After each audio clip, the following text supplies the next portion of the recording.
الحمد للہ رب العالمین والصلاة والسلام علی سید الانبیاء والمرسلین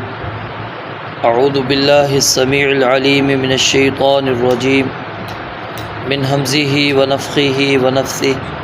بسم اللہ الرحمن الرحیم الم تری کیا آپ نے نہیں دیکھا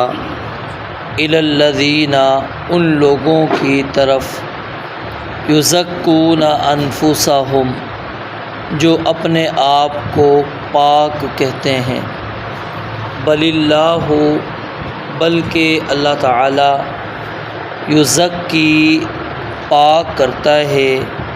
من یشاء جسے وہ چاہتا ہے ولا یظلمون اور ان پر ظلم نہیں کیا جائے گا فتیلا ایک دھاگے کے برابر انظر دیکھیے کیفا کس طرح یفترون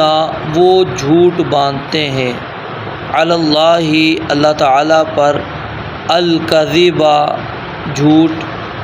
وکفا بہ اثما مبینا اور کافی ہے سری گناہگار ہونے کے لیے۔ دوبارہ دیکھیں، الم تری کیا آپ نے نہیں دیکھا الی الذین ان لوگوں کی طرف یزکون انفسہم جو اپنے آپ کو پاک کہتے ہیں بل اللہ بلکہ اللہ تعالی یزکی پاک کرتا ہے من یشاء جسے چاہتا ہے ولا یظلمون فتیلا اور ان پر ایک دھاگے کے برابر بھی ظلم نہیں کیا جائے گا۔ انظر دیکھیے کیف یفترون علی اللہ الکذب کس طرح وہ اللہ تعالیٰ پر جھوٹ باندھتے ہیں وکفا بہ اثما مبینا اور سری گناہگار ہونے کے لیے یہی کافی ہے۔ اللہ رب العالمین نے پہلی آیت مبارکہ کے اندر انہیں یہودیوں کا تذکرہ کرتے ہوئے یہ بات بیان فرمائی کہ کیا آپ نے ان لوگوں کی طرف نہیں دیکھا جو اپنے آپ کو پاک صاف بیان کرتے ہیں۔ یہود کے اندر، نصارہ کے اندر بہت سے ایسے نظریات تھے کہ جس کی وجہ سے وہ اپنے آپ کو باقی لوگوں سے ممتاز سمجھا کرتے تھے۔ ایک تو ان کے اندر یہ بات موجود تھی کہ نحن ابناء اللہ و احباؤہ ہم اللہ کے بیٹے ہیں، اللہ کے محبوب ہیں، یہ انہوں نے اپنے آپ کو سمجھ رکھا تھا۔ اور پھر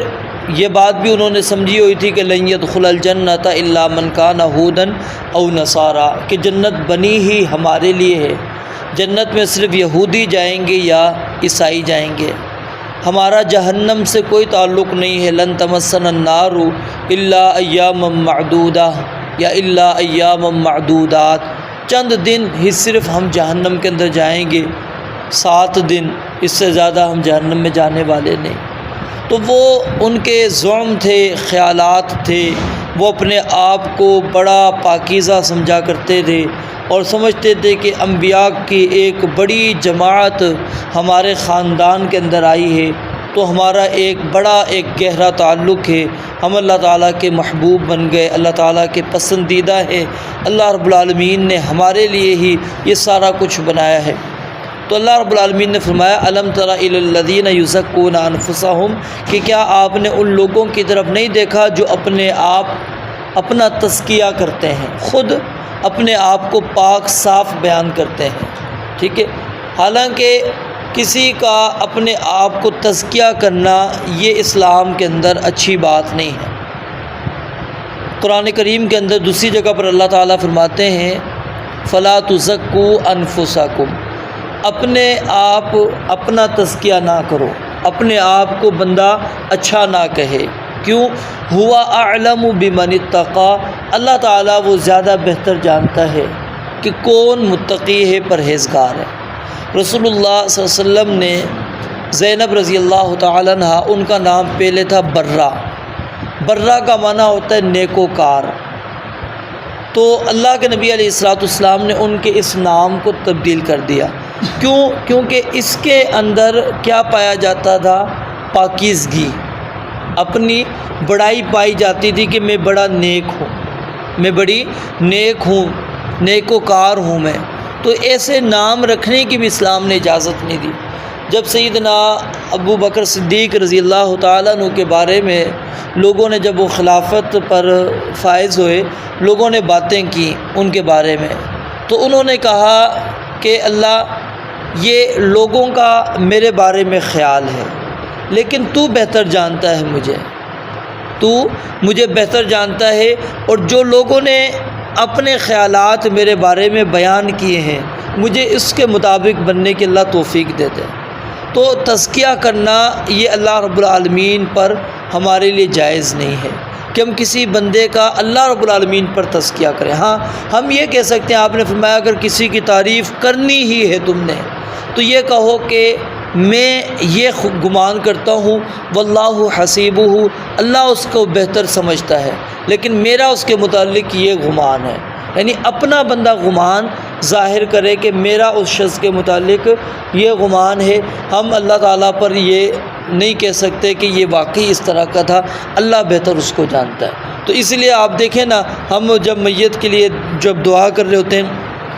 کیا کہتے ہیں؟ اللہم ان کان محسنا فزد فی احسانہ، اللہ اگر وہ نیک ہے تو اس کی نیکیوں میں اور اضافہ کر دے. وَإِن كَانَ مُسِيئًا فَتَجَاوَزْ عَنْ سَيِّئَاتِهِ، اگر وہ برا ہے تو اس کی غلطیوں سے درگزر کر دے. کیونکہ ہمیں نہیں پتہ کہ وہ نیک ہے یا نہیں ہے، ٹھیک ہے؟ ہمیں اس کی، یعنی نیکی کا مطلب کہ جو اللہ رب العالمین کے ہاں اس کی نیکی قبول ہوئی ہے، کہ اللہ کے ہاں اس کی کوئی ایسی نیکی ہے جو اللہ رب العالمین نے قبول کی ہے یا نہیں، اللہ رب العالمین کو علم ہے. تو اس لیے اللہ اگر وہ نیک تھا تو اس کی اس نیکیوں میں اور اضافہ کر دے، اگر برا تھا تو اس کی غلطیوں سے درگزر کر دے. اور پھر اسی کے اندر کیا ہے؟ وَأَنْتَ أَعْلَمُ بِسِرِّهِ وَعَلَانِيَتِهِ، اللہ تو زیادہ جانتا ہے اس کے پوشیدہ اور اس کے علانیہ کو، یعنی ظاہری اور جو پوشیدہ معاملات ہیں ہم نہیں جانتے، تو جانتا ہے. ہاں ہمیں اتنا پتہ ہے کہ یہ بندہ موحد تھا، کلمہ پڑھتا تھا، نمازیں پڑھتا تھا، ہم اس کے مطابق آ کے گواہی دے دیتے ہیں کہ یہ تجھے رب مانتا تھا، الہ واحد مانتا تھا، تیرے نبی کو رسول مانتا تھا، بس ہم اتنا جانتے ہیں، باقی ہم نہیں جانتے اس کے بارے میں، تو بہتر جانتا ہے. تو یہ اللہ رب العالمین پر تزکیہ ہم نے ہی کسی کا نہ اپنا کر سکتے ہیں اور نہ ہی کسی اور کا تزکیہ کر سکتے ہیں. تو یہ تزکیہ کرنا کسی طرح بھی درست نہیں ہے، ٹھیک ہے؟ ہاں اگر کرنا ہے تو پھر ہم یہ کہیں گے کہ ہمارا اس کے متعلق یہ گمان ہے، ہمارا یہ اس کے متعلق خیال ہے. رسول اللہ صلی اللہ علیہ وسلم نے اس چیز سے منع فرمایا ایاکم والتمادح، کہ تم آپس میں ایک دوسرے کی جو تعریفات کرتے ہو ایسی تعریفات کرنے سے بچ جاؤ. کیوں؟ فَإِنَّهُ ذَبْحٌ، کیونکہ یہ ذبح کر دیتا ہے انسان کو. یعنی اگر آپ کسی بندے کو کہیں آپ بڑے متقی ہیں، پرہیزگار ہیں، ماشاءاللہ آپ پانچوں نماز جماعت کے ساتھ ادا کرتے ہیں، آپ قرآن کی تلاوت بھی کرتے ہیں، آپ جو ہے نا روزہ بھی رکھتے ہیں، آپ یہ بھی نیکی کرتے ہیں وہ بھی، جب آپ نے اس کے اوپر منہ پر یہ تعریف کی تو انسان اسی خوش فہمی میں مبتلا ہو جاتا ہے پھر کہ ہاں واقعی میں اتنی بڑی نیکیاں کرتا ہوں، لوگ میری نیکیوں کو جانتے ہیں، لوگوں کو بھی پتہ ہے جی میں نمازیں پڑھتا ہوں، میں روزے رکھتا ہوں، میں یہ نیکیاں کرتا ہوں. تو فرمایا یہ ذبح کرنے والا ہے، یعنی اب تم نے اس کو گویا کہ ہلاک کر دیا، اس کو تم نے ظلم کے اندر ڈال دیا. اب وہ اپنے آپ کو بڑا پاکیزہ سمجھے گا، اب وہ اپنے آپ کو لوگوں سے ممتاز سمجھنا شروع کر دے گا، جی میرے اندر یہ چیز موجود ہے، لوگوں کے اندر یہ چیز موجود نہیں. تو اس لیے منع کر دیا اور فرمایا کہ اگر تم دیکھو کہ کوئی تمہاری تعریفیں کر رہا ہے تو اس کے منہ کے اندر مٹی ڈال دو، خاک ڈال دو، تاکہ یعنی شیطان تم پر اپنا وار نہ کر سکے. مقصود یہ ہے کہ اس تعریف کے اندر آ کے کہیں شیطان تمہیں بہکا نہ دے. اور نبی علیہ الصلوۃ والسلام نے فرمایا ان نحسی فی وجوہ المداحین التراب، کہ جو چہروں پر یعنی سامنے آپ کی تعریف کر رہے ہیں کہ جی آپ ایسے آپ ایسے آپ ایسے، ایسے بندے کے چہرے کے اوپر کیا ہے؟ مٹی ڈال دیں، اس کو کہیں کہ جی آپ نے غلط کیا. تو آپ دیکھیں گے اکثر طور پہ جو اہل علم ہمارے گزرے ہیں وہ اس چیزوں کو بالکل پسند نہیں کرتے تھے، وہ نہ اپنے ساتھ القابات لگانے کو پسند کرتے تھے۔ کیونکہ اس کے اندر ایک طرح کی بڑائی آ جاتی ہے، ایک طرح کی اپنے آپ کو بزرگی آ جاتی ہے، وہ اس لیے ان چیزوں سے اپنے آپ کو بالکل پیچھے رکھتے تھے، بچاتے تھے، کوشش کرتے تھے کہ ہمیں کوئی اس طرح نہ پکارے، ٹھیک ہے، تاکہ ظلم کے اندر ہم اپنے آپ کو مبتلا نہ کر بیٹھیں۔ یہ جو ہمیں القابات محدثین وغیرہ کے ملتے ہیں، یہ بعد میں لوگوں نے ان کو وہ القابات دیے، ان کی زندگی میں نہیں ہے کہ ان کے سامنے لوگوں نے ان کو یہ کہے ہو، نہیں، وہ ان چیزوں کو بالکل بھی پسند نہیں کرتے تھے۔ تو اس لیے اگر آپ اپنے ساتھی کی منہ پر تعریف کر رہے ہیں، گویا کہ آپ نے اس کی گردن کو کیا ہے، کاٹ دیا، اب آپ نے اس کو ہلاکت کی طرف لے کر چلے گئے۔ تو اس لیے فرمایا بل اللہ یزکی من یشاء، بلکہ اللہ تعالیٰ جس کو چاہتا ہے پاک کرتا ہے۔ یعنی اگر بندہ پاک ہے، صاف ہے، بندہ گناہوں سے دور ہے، اس کے اندر بندے کا اپنا کوئی کمال نہیں ہے، یہ اللہ رب العالمین نے اس کو توفیق دی ہے، اللہ تعالیٰ نے اس کو گناہوں سے بچایا ہے، اللہ تعالیٰ نے اس کو آلودگیوں سے بچا کے رکھا ہے۔ بندہ اب یہاں پر بھی ہمارے ہاں کیا ہے، یہ پایا جاتا ہے، بندہ کہتا ہے جی دیکھو میں نے یہ بھی نہیں کیا، میں نے وہ گناہ بھی نہیں کیا، میں نے وہ گناہ بھی نہیں کیا، میں ان گناہوں سے دور ہوں، ٹھیک ہے۔ اس کے اندر یہ نہیں، بلکہ انسان کو یہ کہنا چاہیے کہ اللہ تعالیٰ نے مجھے توفیق دی ہے، اللہ تعالیٰ نے مجھے ان گناہوں سے بچا کر رکھا ہوا ہے۔ اللہ تعالیٰ پاک کرتے ہیں من یشاء، جس کو چاہتے ہیں، ولا یظلمون فتیلا، اور اللہ تعالیٰ فرماتے ہیں کسی پر دھاگے برابر۔ فتیل اصل میں کہتے ہیں کھجور کی گٹھلی کے اندر جو آپ نے بیچ میں لکیر دیکھی ہوتی کٹاؤ، ٹھیک ہے، اس کے اوپر جو دھاگا ہوتا ہے اس کے برابر بھی اللہ فرماتے ہیں کسی پر ظلم اور زیادتی نہیں کی جائے گی۔ ہاں اگر کسی نے نیکی کی ہے اس کو اس کا اجر، اس کا صلہ، بدلہ ضرور دیا جائے گا۔ یہ نہیں ہے کہ ہم اس کی نیکی کو ضائع کر دیں گے، برباد کر دیں گے، نہیں، وہ نیکی ہم نے اس کی رکھی ہوئی ہے، اس کا جو ثواب اس کو ملے گا۔ پھر آگے فرمایا انظر کیف یفترون علی اللہ الکذب، یہ یہودی کتنے بڑے یعنی اللہ رب العالمین پر افترا باندھتے، جھوٹ باندھتے ہیں کہ انہوں نے یہ زعم جو میں نے آپ کے سامنے ذکر کیے، انہوں نے کہا یہ جنت ہمارے لیے بنی ہے، ہم اللہ کے بیٹے ہیں، ہم اللہ کے محبوب ہیں، یہ اس طرح کی جو باتیں انہوں نے کی، اللہ کہتے ہیں دیکھو وہ اللہ پر کتنے بڑے جھوٹ باندھ رہے ہیں۔ بولا وکفا بھی اثما مبینہ، اور انسان کے جھوٹے دعوے کے لیے اتنی ہی بات کافی ہے کہ وہ اللہ رب العالمین پر اس طرح کی باتیں بیان کر دے، اس طرح کے جھوٹ گھڑ دے۔ تو اس طرح کی باتیں کرنا یہ درست نہیں ہے، اور انسان اپنے آپ کو ان چیزوں سے یعنی بچا کر رکھے کہ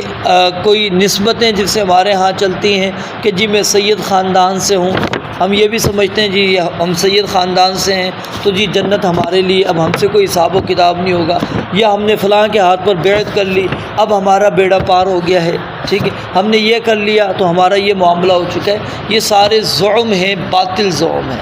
حقیقی زعم کیا ہے کہ من زحزح عن النار وادخل الجنت فقد فاز، کہ جس کو اللہ جہنم سے بچا لیں، جنت میں داخل کر دیں، یقیناً کامیابی وہی ہے، اس کے علاوہ کوئی اور کامیابی نہیں ہے۔ رب العالمین سے دعا ہے اللہ تعالیٰ سمجھنے عمل کرنے کی توفیق عطا فرمائے۔ وآخر دعوانا الحمدللہ رب العالمین۔